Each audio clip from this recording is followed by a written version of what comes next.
Assalamualaikum warahmatullahi wabarakatuh. Waalaikumsalam warahmatullahi wabarakatuh. Alhamdulillahirabbil alamin wa bihi nasta'inu 'ala umri dunya waddin wassalatu wassalamu ala asrofil anbiya'i wal mursalin wa ala alihi washabbihi ajma'in. Amin. Pertama-tama dan yang paling utama, marilah kita panjatkan puja dan puji syukur atas kehadirat Allah Subhanahu wa taala yang mana telah memberikan kita berbagai nikmat, terutama nikmat sehat, nikmat iman, nikmat Islam, sehingga kita masih bisa berkumpul dengan keluarga, masih bisa melakukan kegiatan sehari-hari, serta masih bisa melaksanakan tugas kuliah. Salawat serta salam semoga selalu tercurahkan kepada junjungan kita Nabi Muhammad SAW beserta para keluarganya, para sahabat-sahabatnya, para tabi'in dan tabi'atnya. Semoga sampai kepada kita umatnya yang bukan hanya mengakui namun juga diakui oleh beliau. Amin. Pada kesempatan kali ini, kami kelompok 5 akan membawakan materi tentang sistem sirkulasi. Sebelumnya, akan saya perkenalkan terlebih dahulu anggota kelompok 5. Yang pertama, Anggun Fitria Dewi sebagai presentator kelima. Yang kedua, ada saya sendiri, Dewi Sekarwangi, sebagai presentator keempat. Lalu ada Nazilatur Rahmah sebagai presentator ketiga. Lalu ada Puji Astuti sebagai presentator pertama. Dan ada Salmah Azahra sebagai presentator kedua. Untuk mempersingkat waktu, kepada Puji Astuti selaku presentator pertama saya persilahkan. Baik, saya ucapkan terima kasih kepada moderator yang sudah memberikan waktunya kepada saya. Di sini saya akan menjelaskan pengertian sirkulasi dalam manusia. Sistem sirkulasi merupakan suatu sistem transportasi yang bertugas untuk mengedarkan semua sari makanan dan oksigen ke jaringan tubuh. Kemudian mengembalikan karbon dioksida ke paru-paru, zat sisa metabolisme ke ginjal, serta mengedarkan hormon untuk kelangsungan hidup pada sel tubuh. Mungkin cukup sekian, kembali ke moderator. Terima kasih kepada Puji Astuti yang telah menyampaikan materi tentang pengertian sirkulasi. Selanjutnya kepada presentator kedua, Salma Azahra, saya persilahkan. Baik, terima kasih kepada moderator yang telah mempersilahkan. Di sini saya akan menjelaskan mengenai fungsi sirkulasi. Sistem peredaran darah atau sistem kardiovaskular terdiri dari berbagai organ yang memiliki fungsi masing-masing.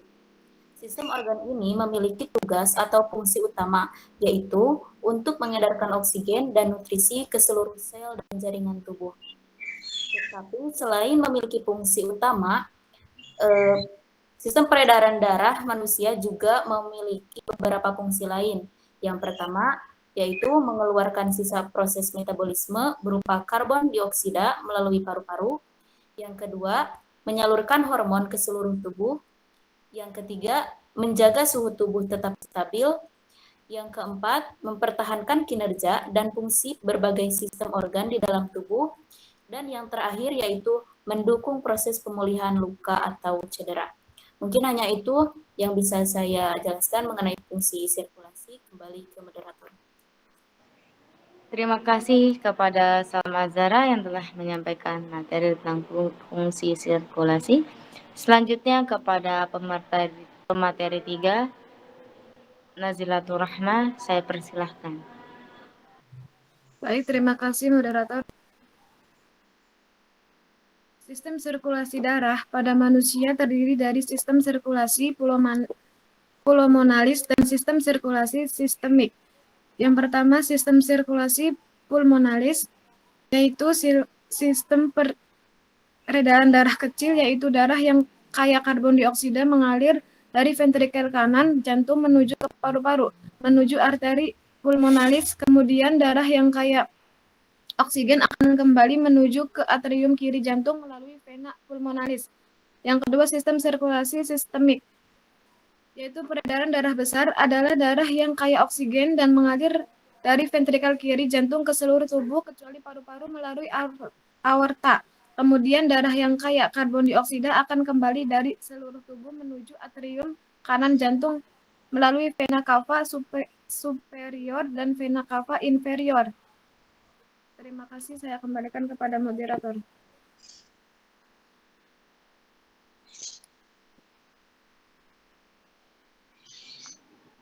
Baik, terima kasih kepada Nazilatul Rahma yang telah menjelaskan tentang organ sirkulasi.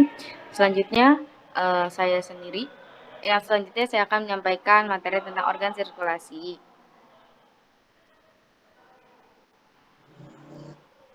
Sebentar.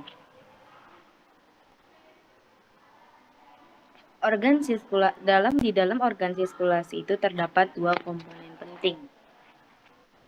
Yang pertama, ada darah dan alat peredaran darah. Darah sendiri terbagi menjadi dua bagian utama. Yang pertama itu plasma darah. Plasma darah ini berbentuk cairan yang di dalamnya terdiri atas air, zat, dan ion.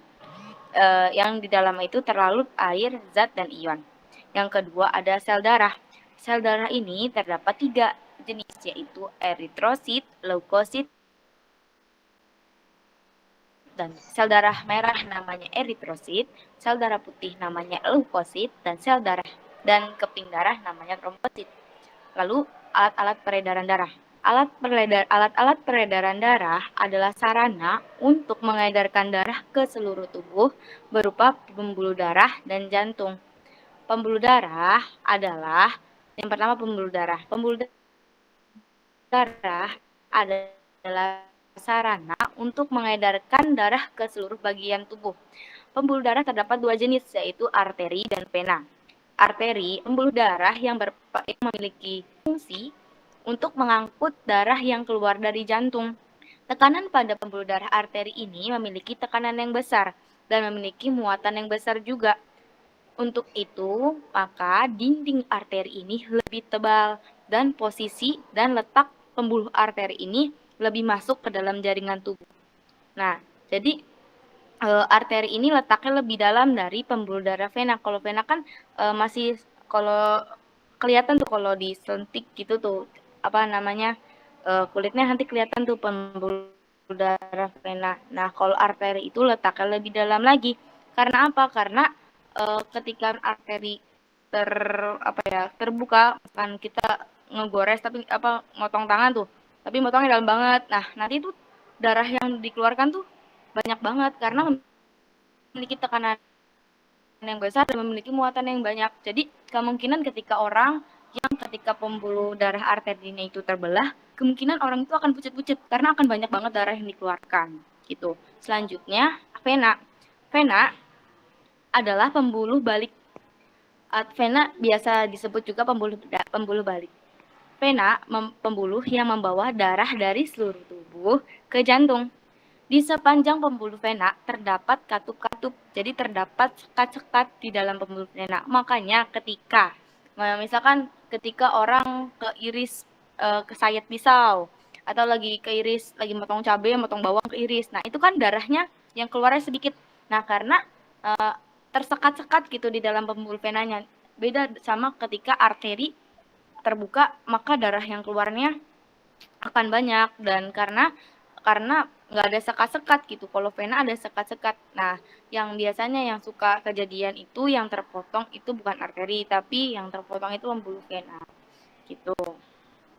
Nah, pembuluh vena tekanannya kan kecil, lalu letaknya itu tadi di permukaan, jadi itu gampang ditemukan gitu, gampang berasa gitu, gampang ditemukan, disentik nanti kelihatan biasanya gitu.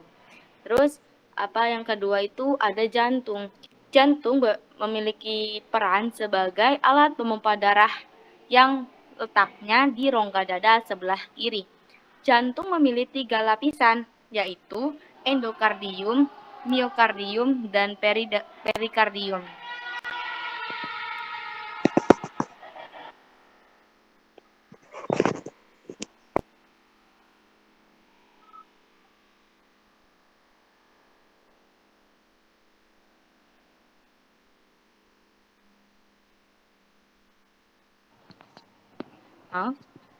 Lanjut, jantung memiliki 3 lapisan yaitu endokardium, miokardium, dan perikardium. Endokardium adalah selaput yang membatasi ruangan jantung. Selaput ini mengandung pembuluh darah, saraf, dan cabang-cabang dari sistem peredaran darah ke jantung. Lalu miokardium adalah otot jantung yang tersusun atas berkas-berkas otot. Lalu perikardium adalah selaput pembungkus jantung yang terdiri dari 2 lapis. Nah, di antara lapisan itu ada cairan limpa yang memiliki fungsi sebagai pelumas untuk menahan gesekan. Ruang jantung pada manusia terdiri dari 4 ruangan, yaitu atrium kanan, atrium kiri, ventrikel kanan, dan ventrikel kiri. Di antara atrium kanan dan ventrikel kanan terdapat katup yang bernama katup tricuspidalis. Katup tricuspidalis ini memiliki fungsi untuk mencegah darah ventrikel kanan masuk ke atrium kanan. Lalu di antara atrium kiri dan ventrikel kiri terdapat katup yang bernama bicuspidalis. Sama memiliki fungsi untuk mencegah darah dari ventrikel kiri masuk ke atrium kiri. Lalu untuk mencegah terjadinya arah balik dari aorta ke ventrikel kiri dibatasi juga oleh katup yang bernama semilunaris, yaitu untuk mencegah terjadinya arah balik dari arteri pulmoner ke ventrikel kanan. Gitu. Mungkin itu aja yang dapat saya sampaikan. Selanjutnya kepada presentator 5, saya persilahkan.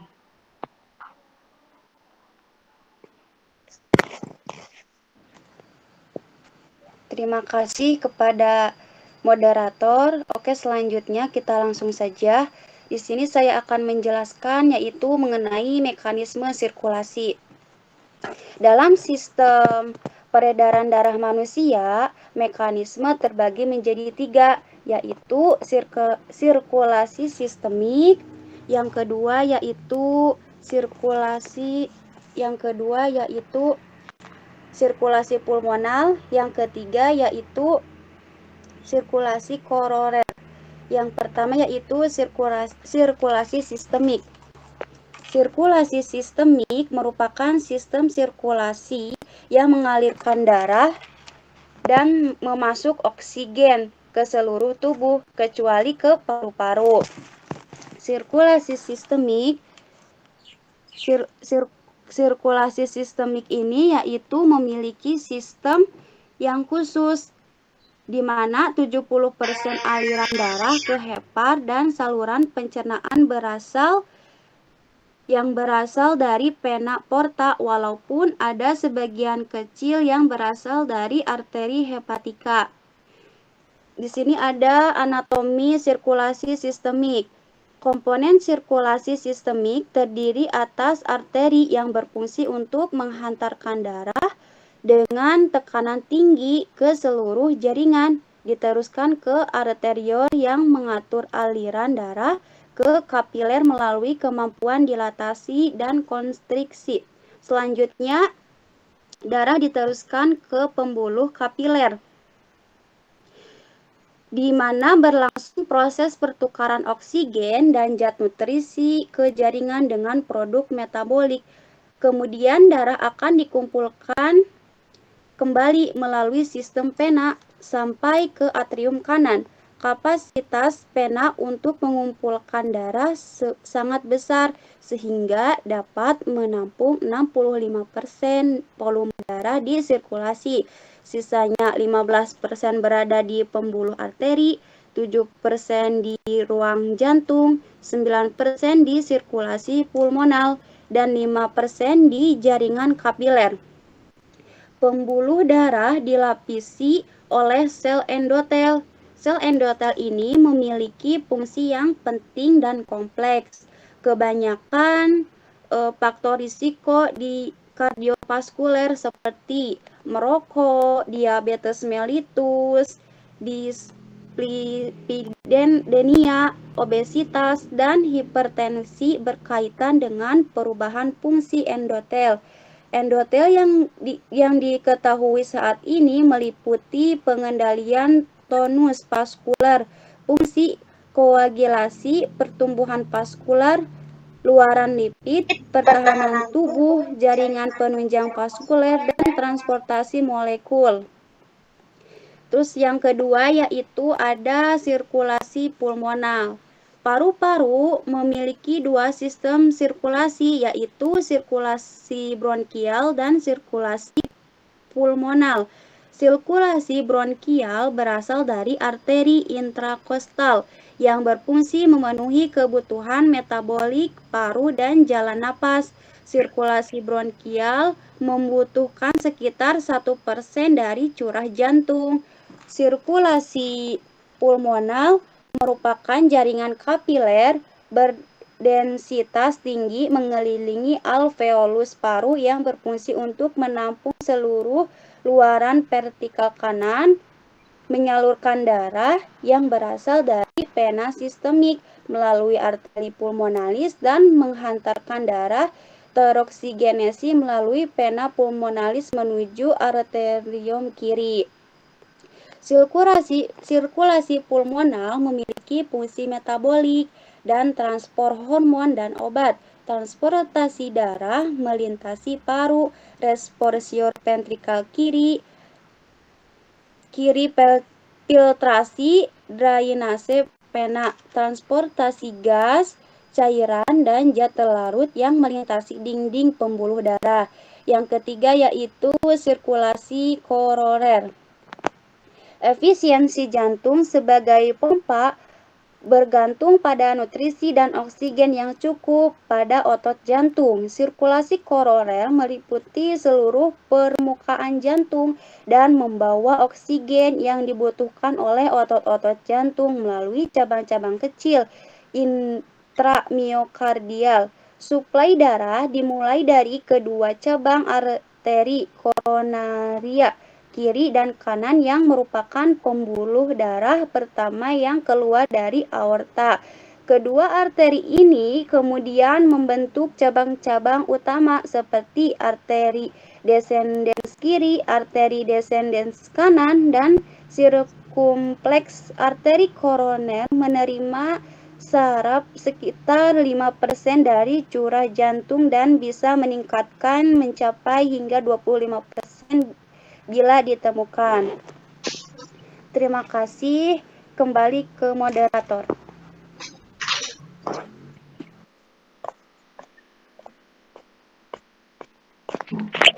Baik, terima kasih kepada presentator terakhir. Mungkin itu saja yang dapat kami sampaikan dari kelompok 5. Kurang lebihnya kami mohon maaf. Akhirul kalam, wassalamualaikum warahmatullahi wabarakatuh. Waalaikumsalam warahmatullahi wabarakatuh.